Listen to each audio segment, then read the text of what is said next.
چہرے پر نقاب نہ لگائے، دونوں پیروں کے درمیان 4 انگلیوں کا فاصلہ رکھے، قدموں کو سیدھا قبلے کی طرف رکھے، نظر سجدہ گاہ کی طرف رکھے۔ اب زبان سے دل کی نیت کو دہرائے اور اس طرح نیت کرے، مثلا نیت کے الفاظ: نیت کی میں نے 2 رکعت فرض نماز فجر کی واسطے اللہ تعالیٰ کے رخ میرا کعبہ شریف کی طرف۔ نیت کے الفاظ زبان سے ادا کرنا فرض یا واجب نہیں بلکہ مستحب ہے۔ اب اللہ اکبر کہتے ہوئے نماز شروع کرے، دونوں ہاتھوں کو اس طرح کاندھوں تک اٹھائے کہ ہتھیلیوں کا رخ قبلے کی طرف ہو اور چادر سے باہر نہ نکالے۔ ہاتھوں کی انگلیاں نہ ملی ہوئی ہو اور نہ زیادہ کھلی ہوئی بلکہ اپنی حالت پر یعنی نارمل رکھے۔ ہاتھوں کو کانوں تک نہ اٹھائے۔ اب دونوں ہاتھوں کو نیچے لائے اور الٹی ہتھیلی سینے پر چھاتی کے نیچے رکھ کر اس کے اوپر سیدھی ہتھیلی رکھے۔ اب ثنا پڑھے۔ ثنا پڑھنا سنت ہے۔ ثنا کے بعد تعوذ اور تسمیہ یعنی اعوذ باللہ من الشیطان الرجیم بسم اللہ الرحمن الرحیم پڑھے۔ اس کے بعد سورہ فاتحہ پڑھے اور قرآن کی کوئی بھی چھوٹی سورہ یا 3 چھوٹی آیات یا 1 بڑی آیت پڑھے۔ اب اللہ اکبر کہتے ہوئے بغیر ہاتھوں کو اٹھائے رکوع میں جائے۔ رکوع میں تھوڑا جھکیے یعنی اتنا کہ ہاتھ گھٹنوں پر ہو، زور نہ دیجیے اور گھٹنوں کو نہ پکڑیے اور انگلیاں ملی ہوئی اور پاؤں جھکے ہوئے رکھیے۔ مردوں کی طرح خوب سیدھے نہ کرے۔ اب کم سے کم 3 مرتبہ یہ تسبیح پڑھے: سبحان ربی العظیم، سبحان ربی العظیم، سبحان ربی العظیم۔ اب رکوع سے سر اٹھائے اور بالکل سیدھے کھڑے ہو جائے اور دونوں ہاتھ کو نہ اٹھائے اور کہے سمیع اللہ لمن حمدہ ربنا ولک الحمد۔ اب بغیر ہاتھوں کو اٹھائے اللہ اکبر کہتے ہوئے سجدے میں جائے۔ سجدے میں جاتے وقت پہلے گھٹنوں کو زمین پر رکھے پھر ہاتھوں کو رکھے۔ سجدے میں جاتے وقت پہلے ہاتھوں کو زمین پر اور بعد میں گھٹنوں کو نہ رکھے۔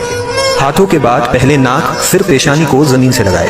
سجدہ سمیٹ کر کیجیے یعنی بازو کروٹوں سے، پیٹ ران سے، ران پنڈلیوں سے اور پنڈلیاں زمین سے ملا دیجیے اور دونوں پاؤں سیدھی طرف نکال دیجیے۔ اب کم سے کم 3 مرتبہ یہ تسبیح پڑھے: سبحان ربی الاعلی، سبحان ربی الاعلی، سبحان ربی الاعلی۔ اب سجدے سے سر اٹھائے، پہلے پیشانی کو اٹھائے پھر ناک کو اور دونوں ہاتھوں کی ہتھیلیوں کو اپنی رانوں پر رکھے اور دونوں پاؤں سیدھی طرف نکال دیجیے اور الٹی سرین پر بیٹھیے اور کم سے کم 1 تسبیح کی مقدار بیٹھے رہے۔ اب اللہ اکبر کہتے ہوئے پہلے سجدے کی طرح دوسرا سجدہ کرے۔ اب اللہ اکبر کہتے ہوئے سجدے سے سر اس طرح اٹھائے کہ پہلے پیشانی پھر ناک، اس کے بعد ہاتھوں کو اٹھائے اور آخر میں گھٹنوں کو اٹھائے اور ہاتھوں کو گھٹنوں پر رکھ کر پنجوں کے بل دوسری رکعت کے لیے کھڑی ہو جائے۔ اٹھتے وقت بغیر مجبوری زمین پر ہاتھ سے ٹیک نہ لگائے۔ اب دوسری رکعت کے لیے کھڑے ہو جائے اور ویسے ہی پڑھے جیسے پہلی رکعت پڑھی تھی۔ دوسری رکعت میں ثنا نہ پڑھے۔ اب دوسری رکعت مکمل کرے جیسے پہلی رکعت ادا کی تھی اور دونوں سجدوں کے بعد اس طرح بیٹھ جائے کہ دونوں پاؤں سیدھی طرف نکالے اور الٹی سرین پر بیٹھے۔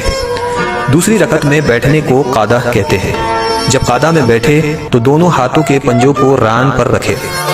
اب پوری التحیات پڑھے اور جب اشہد ان لا الہ کہے تو اپنی انگلیوں سے مٹھی بنا لے اور کلمے کی انگلی سے اس طرح اشارہ کرے اور جب الا اللہ پر پہنچے تو کلمے کی انگلی کو گرا دے اور پنجے کو کھول دے اور جیسے ہاتھوں کی پہلی حالت تھی اسی حالت میں رکھے یعنی ہتھیلی کو ران پر کھول کر رکھ دے اور وَأَشْهَدُ أَنَّ مُحَمَّدًا عَبْدُهُ وَرَسُولُهُ پڑھے۔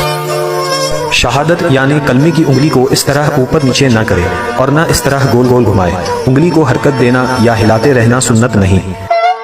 اب درود ابراہیم پڑھے اور اس کے بعد دعائے معصورہ پڑھے اور پہلے دائیں اور پھر بائیں طرف چہرے کو پھیر کر سلام کرے اور اس طرح کہے السلام علیکم ورحمۃ اللہ، السلام علیکم ورحمۃ اللہ، اور نماز کو مکمل کرے۔ اگر 4 رکعت کی نماز کی نیت کی ہو تو التحیات پڑھ کر تیسری رکعت کے لیے کھڑے ہو جائے۔ اگر فرض نماز پڑھ رہی ہو تو تیسری اور چوتھی رکعت کے قیام میں بسم اللہ اور الحمد شریف پڑھے، سورت ملانے کی ضرورت نہیں، اور اگر سنت یا نفل ہو تو الحمد کے بعد سورت بھی ملائے، اور اگر نفل نماز 4 رکعت پڑھے تو تیسری رکعت میں ثنا بھی پڑھے۔